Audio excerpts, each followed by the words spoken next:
बिस्मिल्लाहिर्रहमानिर्रहीम। हमारा टॉपिक है इको टॉक्सिकोलॉजी और इसके अंदर जो है वो हम लोग डिफरेंट केमिकल्स जो हैं उनके क्या क्या नुकसान आते हैं और कैसे वो नुकसान होता है लिविंग बीइंग्स को, ये देखेंगे।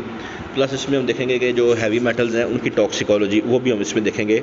टॉक्सिसिटी ऑफ हैवी मेटल्स वो भी हम देखने जा रहे हैं। तो दो टॉपिक कवर हो जाएंगे हमारे इसमें। एक टॉपिक हमारा कवर होगा इको टॉक्सिकोलॉजी और दूसरा हमारा होगा टॉक्सिसिटी ऑफ हैवी मेटल्स। तो सबसे पहले जो है वो हम स्टार्ट करते हैं सिलीनियम जो है फर्स्ट जो है, तो ये टॉक्सिक है एट हायर लेवल्स।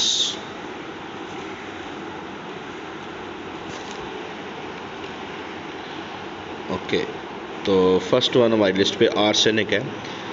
तो आर्सेनिक जो है ये कहाँ कहाँ से आती है, तो जितनी भी मेटल्स हैं वो कहाँ से आती हैं, ये कुछ तो सबके सेम है। माइनिंग हो गया, माइनिंग केमिकल वेस्ट हो गया इंडस्ट्री का, वहाँ से आती हैं। ये सबका ही कॉमन है, ठीक है। माइनिंग वेस्ट मेटल्स जो हैं जहाँ जहाँ पे इस्तेमाल हो रही हैं वहाँ से आ रही होती हैं। पेस्टिसाइड्स के अंदर आर्सेनिक इस्तेमाल होती है। अब ये जहरीली होती है, टॉक्सिक है और पॉसिबल है कि ये कार्सिनोजेनिक हो, यानी कैंसर का बायस बनती हो। नेक्स्ट है कैडमियम। कैडमियम जो है ये हैवी मेटल भी है, तो टॉक्सिसिटी में भी ये आ जाती है। कहाँ कहाँ से आती है, तो माइनिंग करते हैं जहाँ पे मिनरल्स की, इंडस्ट्रियल डिस्चार्ज में होती है, वेस्ट मेटल जो प्लेटिंग होती है, माइनिंग वेस्ट मेटल प्लेटिंग के अंदर जो है ये इस्तेमाल होती है। वाटर पाइप्स जो है उनमें कैडमियम होती है। तो करती क्या है, अब हम बात करेंगे डिटेल से। ये रिप्लेस कर देती है जिंक को बायोकेमिकली, और फिर उसका नुकसान क्या होते हैं, high blood pressure, kidney damage, damage of testicular tissue and red blood cells, toxicity to aquatic biota, जो पानी में रहने वाली चीज़ें हैं उनको नुकसान पहुंचाती है। नेक्स्ट है बेरिलियम, कोल, और ये जो हमारे पास ज़्यादातर सोर्सेज है ना कोल वगैरह है ख़ास तौर पे, इसमें से जो पेट्रोलियम है, कोल है, इसमें से काफ़ी मिनरल्स जो हैं वो नुकसानदेह होती हैं। Nuclear power and space industry में भी ये इस्तेमाल होता है। Acute and chronic toxicity, possibly carcinogenic हो सकता है ये। नेक्स्ट है बोरोन। तो कोल इंडस्ट्री से डिटर्जेंट फार्मूलेशंस के अंदर ये होता है, इंडस्ट्रियल वेस्ट के अंदर होता है, और ये कुछ पौधों के लिए नुकसानदेह है, टॉक्सिक टू सम प्लांट। अब यहाँ पे ये भी चीज़ है कि जो इनकी अमाउंट होती है ना वो अहम होती है। तो कोई भी जो चीज़ जहरीली होती है ना, वो उसकी अमाउंट जो है ना वो एक ख़ास होती है, जिसको हम कह लें कि लीथल डोज, जो कि नुकसानदेह होती है। अगर उससे कम हो तो नुकसानदेह नहीं होती। तो ये भी चीज़ आपके जहन में होनी चाहिए कि एक ख़ास लेवल तक जो है सेफ़ होती है मेटल सारी, अगर उस लेवल से ज़्यादा हो जाए, क्रॉस हो जाए, तो फिर नुकसानदेह होती है। तो क्रोमियम कहाँ पे इस्तेमाल होता है, सबसे ज़्यादा इसका इस्तेमाल जो है प्लेटिंग में होता है। इसके अलावा जो कूलिंग टावर के अंदर वाटर है उसमें ऐड करते हैं इसको एडिटिव क्रोमेट के तौर पे, और नॉर्मली ये पाया जाता है क्रोमियम 6 की फॉर्म में, पानी के अंदर मोस्टली होता है, और ये ट्रेस एलिमेंट्स में शामिल है। तो थोड़ी मकदार में चाहिए होता है, लेकिन ज़्यादा मकदार में ये कैंसर का बायस बनता है। नेक्स्ट है कॉपर। कॉपर जो है ये मिनरल लीचिंग, बाकी सोर्सेज जो हैं माइनिंग वगैरह से आ रहा है, इंडस्ट्रियल वेस्ट से आ रहा है, और पौधों के लिए नुकसानदेह है, एलजी के लिए नुकसानदेह है, यानी कि इंसानों के लिए नुकसानदेह नहीं है। नेक्स्ट है फ्लोराइड। इसको पानी में ऐड करते हैं। अगर ये 1 मिलीग्राम पर लीटर हो तो ये टीथ की प्रोटेक्शन करेगा, जो कि हमारे टूथपेस्ट के अंदर भी होता है। लेकिन अगर इसकी अमाउंट 5 मिलीग्राम पर लीटर हो जाए तो उससे फिर जो है दांत जो है, टीथ जो है, मोटल्ड टीथ जो है, इसका मतलब होता है कि दांत जो है वो ब्लैक हो गए, एंड बोन डैमेज, हड्डियों को नुकसान पहुंचेगा। तो ये एग्जांपल जो है क्लियर हो गई कि एक लिमिट जो है उसमें अमाउंट हो तो नुकसानदेह नहीं है, फ़ायदेमंद है, लेकिन अगर एक हद से ज़्यादा टाइम उसकी अमाउंट हो तो नुकसानदेह है। नेक्स्ट है लेड। अब लेड जो है ये हैवी मेटल है और इसकी अमाउंट काफ़ी ज़्यादा है हमारे इर्द गिर्द सड़कों के ऊपर। पुराने ज़माने में हमने पढ़ा था कि इसको इस्तेमाल करते थे एज एंटी नॉकिंग एजेंट, टेट्राथाइलेट की फॉर्म में, और बाद में अगर इसको बैन कर दिया गया, लेकिन इसकी जो अमाउंट है वो बहुत ज़्यादा डिपॉजिट होगी सड़कों के साथ साथ मिट्टी के अंदर भी मौजूद है। और फिर इसके और भी सोर्सेज हैं, प्लम्बिंग वगैरह जो है ये भी एक सोर्स है। अब ये हाईली टॉक्सिक है, और इसकी जो है नुकसान क्या है, एनीमिया होता है, यानी कि खून का कमी हो जाना, किडनी की डिजीज़ का बायस बनता है, नर्वस डिसऑर्डर्स जो हैं इसकी वजह से होती हैं, पागलपन हो जाता है, वाइल्ड लाइफ डिस्ट्रॉयड, जो जंगली हयात हैं ऐसे, यानी कि जिस तरह इंसानों को नुकसान है बिल्कुल वैसे ही जानवरों को भी नुकसान है।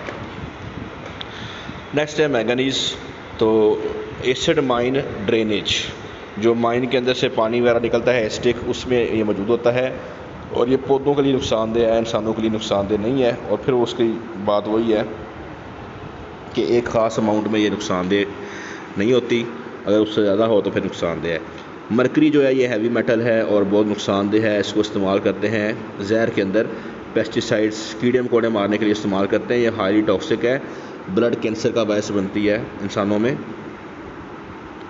इसकी आगे डिटेल से बात भी करेंगे, टॉक्सिसिटी ऑफ हैवी मेटल, यानी नेक्स्ट पेज पे इससे बात होगी। मोलिब्डेनम जो है ये इंडस्ट्रियल वेस्ट में होती है, इंसान जानवरों के लिए जो है ये जहरीली है, टॉक्सिक है। तो नेक्स्ट है सिलीनियम।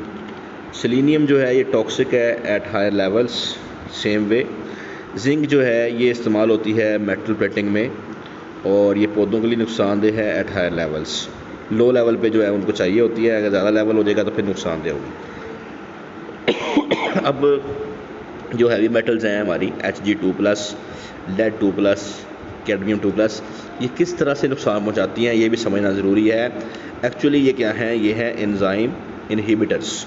हमारे बॉडी में जितने भी रिएक्शंस हैं सारे सारे एंजाइम के ज़रिए कैटलाइज हो रहे होते हैं और ये क्या करती है, ये एंजाइम के साथ बाइंड होके उसको जो है इनहिबिट करती है, उसकी एक्टिव साइट को ब्लॉक कर देती है और उसका जो काम होता है वो रोक देती है। तो एग्जांपल्स में हम ये को समझा देते हैं। देखेंगे एंजाइम है, उसके अंदर जो है वो SH जो है ये मौजूद होते हैं, बॉन्ड्स वगैरह, जैसे मिथियोनिन वगैरह है, सिस्टीन, ये अमाइनो एसिड होते हैं एंजाइम में। एंजाइम जो होते हैं वो प्रोटीन के बने होते हैं, प्रोटीन अमाइनो एसिड के बने होते हैं। अमाइनो एसिड जो है वो 20 किस्म के होते हैं, जैसे मिथियोनिन है और साइटोसिन है। तो उसके अंदर ये मरकरी जो है ये रिप्लेस कर देता है। आप देखें यहाँ पे SH जो थे, इसने हाइड्रोजन को वहाँ से निकाल के उसके साथ बाइंडिंग कर ली है, तो ये एक्ट करता है एज ए इनहिबिटर और नुकसान पहुँचाता है। अब वो जिस प्रोसेस के अंदर ये चला गया तो उसको ये रोक देगा। अब नेक्स्ट है कैडमियम के बारे में। कैडमियम क्या करता है, जिंक को रिप्लेस करेगा। अब जिंक जो है ये बहुत सारी जो है हमारे बॉडी में एंजाइम है उनका हिस्सा होता है। कौन कौन से एंजाइम्स को ये ब्लॉक करता है या नुकसान हो जाता है, ATP आपको पता है, adenosine triphosphate, alcohol dehydrogenase, amylase, carbonic anhydrase, और फिर पेप्टाइडेज एक्टिविटी जो होती है उसको कम कर देता है कार्बोक्सी पेप्टाइडेज में, glutamic oxaloacetic acid, transaminase में। तो इसका असर क्या होगा, जो हड्डियां हैं वो वीक हो जाएंगी। उसकी एग्जांपल है हमारे पास इटाई। ये जापान में जो है ये मसला था, इसको उर्दू में कहते हैं आउच। तो इससे हड्डियां कमज़ोर हो जाती हैं और जो है बंदे को दर्द होती है बॉडी में। अब लेड की एग्जांपल है, लेड जो है ये इनहिबिट करता है एसिटाइल कोलाइन स्टीरेज एंजाइम को, अल्कलाइन फॉस्फेटेज एंजाइम को, एडिनोसिन ट्राइफॉस्फेट को, कार्बोनिक एनहाइड्रेज को, साइटोक्रोम ऑक्सीडेज को, और वो एंजाइम जो कि ज़रूरी होते हैं हीम सिंथेसिस में। आपने पढ़ा हुआ है कि जो ब्लड होता है उसमें होता है हीमोग्लोबिन, जब सेंटर वाला जो उसका पोर्शन होता है उसे कहते हैं हीम। तो उसकी तैयारी में, तो जब वो नहीं होगा तो फिर अनीमिया का इशू हो जाएगा। तो यहाँ पे इन्होंने मिसाल देकर समझाया कि किस तरह से जो है वो आर्सेनिक जो है वो नुकसानदेह है। तो आर्सेनिक कैसे बाइंड करेगा, जो एंजाइम के अंदर एसिड्स मौजूद होते हैं उनके साथ आर्सेनिक जो है वो बाइंडिंग करके हाइड्रोजन को निकाल के वो बन जाएगा 2OH-। तो आर्सेनिक की बाइंडिंग हो जाएगी इस तरह से। तो क्या करता है ये, inactivation of pyruvate dehydrogenase by complexation with arsenic. तो यहाँ पे मिसाल में दिखाया गया है किस तरह से जो है वो पायरूवेट डिहाइड्रोजिनेज जो है ये ATP के बनने में बड़ा अहम स्टेप होता है। तो वहाँ पे जाके ये मतलब उसको रोक देता है। और जो है वो लेड के बारे में ये है कि जो कोई भी जो सिटी है उसके अंदर रहने वाले जो लोग होते हैं, ऑन ईच डे उनकी हड्डियों के अंदर जो है वो 25 माइक्रोग्राम जो है वो लेड जो है वो स्टोर हो जाता है। और ये लेड जो है बाद में यानी स्टोर होने के बाद ये बाद में नुकसान पहुंचाता है, हीम सिंथेसिस को रोकता है। साइटोक्रोम ये एंजाइम होते हैं जो कि हीम की तैयारी में चाहिए होते हैं, तो उनको रोकता है और अनीमिया का बायस बनता है। इसके अलावा इससे किडनी डिस्फंक्शन भी होता है और ब्रेन डैमेज भी होता है। तो करता क्या है, ये लेड जो है ये कैल्शियम की जगह ले लेता है, बोन्स के अंदर ये चला जाता है और फिर बाद में वहाँ से निकल के फैट टिश्यू में आ जाता है और नुकसान पहुँचाता है। इसका इलाज ये है कि कैल्शियम EDTA जो है ये इस्तेमाल करें। जो EDTA होगा वो लेड को पकड़ लेगा और इस तरह से जो है वो लेड की पॉइजनिंग का ट्रीटमेंट हम कर सकते हैं। मरकरी जो है ये बहुत इनफेमस है, दो मतलब इसके वाक़यात ऐसे थे जिसमें यानी कि मरकरी जो है इसका रोल जो है वो नज़र आया। एक है मिनामाटा डिज़ीज़, 1953 से लेके 60 तक जो है ये इशू था। जापान के अंदर जो है ये बीच थी, वहाँ पे जो है एक प्लांट था, वहाँ से मरकरी जो है रिलीज़ हो रहा था, फ़िश जो है उसके अंदर जा रहा था और फ़िश के अंदर जो है वो मौजूद था 27 से लेके 102 ppm। तो ये ना होती है बायोक्यूमुलेशन कि पहले जाता है ये एल्गी वगैरह में और मतलब जो है वहाँ से फिर ये ग्रास में जाता है पौधों में और फिर उसको फ़िश खाती है तो फ़िश में आ जाता है और फ़िश में ज़्यादा सी अमाउंट इकट्ठी हो जाती है और जब इसको इंसान खाते हैं तो उसमें उसकी जो अमाउंट है वो और ज़्यादा बढ़ जाती है, यानी इसे हम कहते हैं बायोक्यूमुलेशन। तो किस फॉर्म में ये होता है बॉडी में, यानी कि नुकसानदेह किस फॉर्म में है, तो ये इसकी फॉर्म होती है मिथाइल मरकरी CH3Hg। इस फॉर्म के अंदर ये जहरीला होता है, नुकसानदेह होता है बहुत ज़्यादा, क्योंकि ये आसानी से जो है वो टिश्यूज़ को, अब चूँकि ये ऑर्गेनिक हो गया है, टिश्यूज़ को जो है पास कर सकता है ईजीली। और जो मरकरी की पॉइजनिंग है इसका दूसरा वाक़या जो है इराक़ में हुआ था, जिसमें 450 लोग जो हैं वो एक वीट उन्होंने इस्तेमाल की जिसके अंदर जो है वो उन्होंने डाली हुई थी मरकरी वाली जो है वो पेस्टिसाइड, तो उसको खाने से 450 लोग जो है वो मर गए। तो क्या होता है ये यहाँ पे दिखाया गया है, ये यानी कि कैसे ये जो है वो मिथाइल मरकरी में कैसे कन्वर्ट होता है। तो जो विटामिन B12 होता है ना, उसके अंदर होता है कोबाल्ट 3, उसके साथ मिथाइल होता है। तो मरकरी जो होता है ना वहाँ से लेता है मिथाइल को, कोबाल्ट 3 जो है, और मिथाइल कोबालामीन जो है यहाँ पे एज ए कैटलिस्ट काम करता है। ATP जो है इस्तेमाल होता है, यहाँ पे एनर्जी इस्तेमाल होती है। तो कोबाल्ट जो है थर्ड चला जाता है ऑक्सीजन स्टेट में वैसे, और मिथाइल मिल जाता है मरकरी को CH3Hg+ या CH3Hg। तो ये जो है वो फिर आगे जो है नुकसानदेह है, टिश्यूज़ के अंदर ये मतलब इजीली पेनिट्रेट कर सकता है और फिर जो है वहाँ पे जाके नुकसान पहुँचाता है, कैंसर का बायस बन सकता है फॉर एग्ज़ाम्पल। तो ये हमारा लेक्चर जो था वो इन्वायरमेंटल का था और ये कंप्लीट हो गया। आप लोगों का बहुत शुक्रिया। अल्लाह हाफ़िज़।